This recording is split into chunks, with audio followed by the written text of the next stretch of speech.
Ever feel like research proposals are a ticking time bomb? You have this awesome research idea, and then bam, the deadline is like right there. Yeah, I see that happen a lot. It's like people get so excited about actually doing the research. They Hmm. don't always realize how much planning goes into making a good proposal. Totally. Eh. So today, let's figure out how to make a timeline that actually works, something that'll keep us on track and maybe even let us sleep at night. Yeah, for sure. Okay, so the first thing, kind of the foundation, is understanding all the phases of a research project. Kind of like, when you build a house, got to start with the foundation. Got it. So, like, what are the key pieces we need to think about?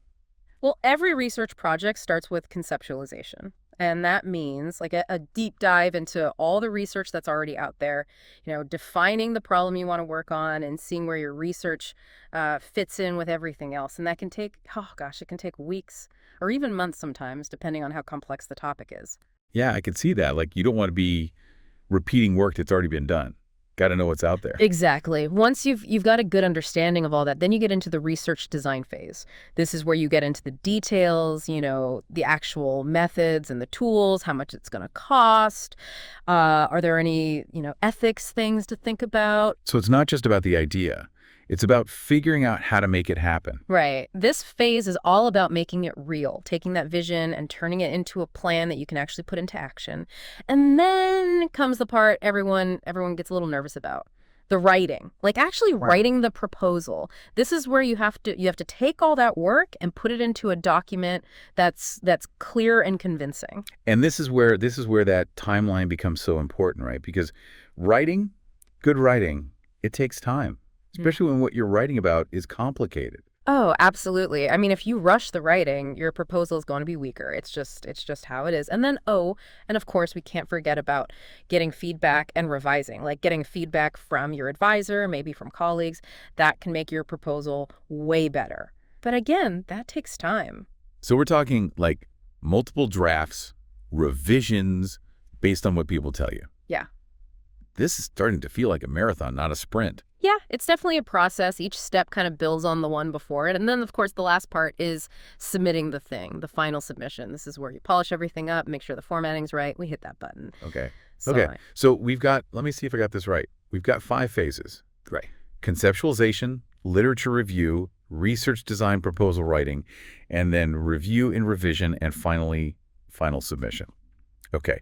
So how do we fit all of that into a timeline, a realistic timeline that doesn't make us want to tear our hair out? Yeah, that's the real question, isn't it? Like, how much time do we actually need for all of this? Well, I mean, every research project is going to be a little bit different, but we Mhm. can, we can think about a kind of sample timeline just as a starting point, right? You can always adjust it based on your own project and when the deadline is. Okay, yeah, that makes sense. So walk me through it. What does that sample timeline look like? Okay, so let's start with that first part, Mm. the literature review, conceptualization, all that. I would say give yourself at least like 3 to 4 weeks for that. 3 to 4 weeks. That seems like a I lot. know it might seem like it, but honestly, this is where like you really have to be thorough. Yeah. You need time to really get into the existing research, figure out what's missing, and then really nail down your research question. If you rush this part, it can like really come back to bite you later. So it's like making sure you have a really good plan before you start building for it. Right. Yeah. Okay, what about the research design phase? How much time for that? For that, I would say maybe around 2 weeks. That's where you're, finalizing those methods, making sure you have all the resources you need, and double checking things like, your budget, any permissions you might need. 2 weeks to get all those details ironed out. Okay, got it. And then it's writing time. Exactly. This is usually the part that takes the longest, drafting that proposal. You're probably looking at 4 to 6 weeks for this. 4 to 6 weeks. Yeah. Yeah, I can see why people get stressed out. It's not just writing the first draft, right? It's all the rewriting and making sure your argument is clear and, that the whole thing is well organized and persuasive. Yeah, exactly. It's definitely a marathon, not a sprint. If you try to rush this part, you're going to end up with a weaker proposal. And you want to convince people that your research is important, that it's worth their time and the money if you're asking for funding. Hmm. So the proposal has to be good. Okay, so good writing is key. And revisions. Can't forget revision. Yeah. So then we're at the feedback and revision phase. How long should we give ourselves for that? For, actually using the feedback we get? I would say plan for around 2 to 3 weeks. That gives you time to, send it out to people, your advisor, whoever, get their feedback, and then really think about it and make changes. Sometimes, the feedback you get might mean going back and changing big parts of it. So you got to be flexible. Yeah, that makes sense. Okay, and then finally we're at the submission state. So hopefully this part is just polishing things up. Yep, exactly. Give yourself a week for that just to be safe. Yep. Final edits, make sure the formatting is all correct, double check your citations, all that. You want to make sure it's perfect before you send it off. Okay, so if we add all that up, we're talking like at least 12 weeks for the whole process. That's a big commitment. It is. But, it's an investment. It's an investment in your research. If you have a good plan, a good proposal, it makes it way more likely that you're going to get the approval you need and funding if you need that. And in the end, it means you're more likely to actually make a difference with your research. Yeah, I'm starting to see that. It's not just about meeting the deadline. It's about setting yourself up for success from the very beginning. Yeah, but okay, let's be real. Research can be, unpredictable and life happens. So how do we stay on track? Because, things are going to come up. Things are going to get messy. Oh, absolutely. I mean, it never goes exactly according to plan, right? That's why it's important to monitor your progress. And I don't just mean like checking things off a list. It's about staying organized, being flexible, and making sure the work you're doing is good all the way through. I like that. It's about like staying in control even when everything feels kind of chaotic. So what are some ways to do that? Some like practical tips for making sure we're making progress, spill Good. the secrets. Yeah. Give me all the tips. How do we like stay on top of it all? Okay, so one of the best things you can do is break down each of those phases into smaller chunks.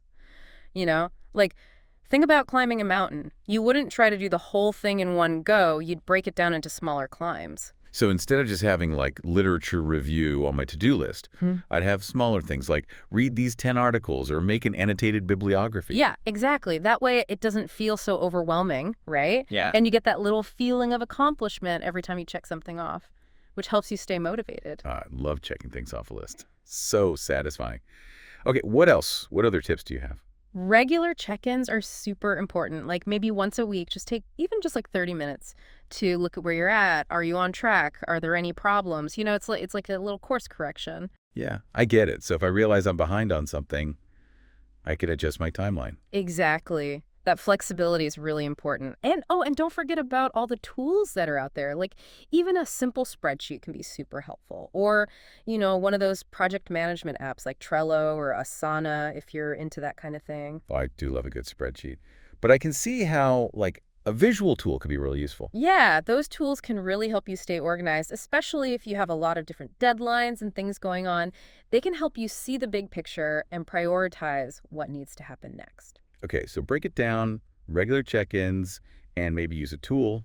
Anything else? Oh, and don't be afraid to ask for feedback. Like, talk to your advisor, other people in your field, and get their thoughts on your proposal. Sometimes, someone else can see things that you miss. Feedback is so important. Even if it's, not always what you want to hear, it's about getting different perspectives and making your work better. So we've covered a lot today, the different phases of a proposal, how to make a realistic timeline, and ways to stay on track. What's the one thing you want people to remember? That having a good timeline is so, so important. It's the foundation for a good proposal. It helps you stay organized, and focused and confident.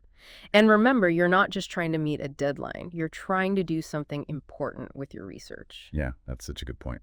So last question, what's one thing our listeners can do like today to start building their own timeline? Just start by, thinking about your project and listing out those key phases we talked about. And then just put a rough time frame next to each one. It doesn't have to be perfect. It's just the starting point.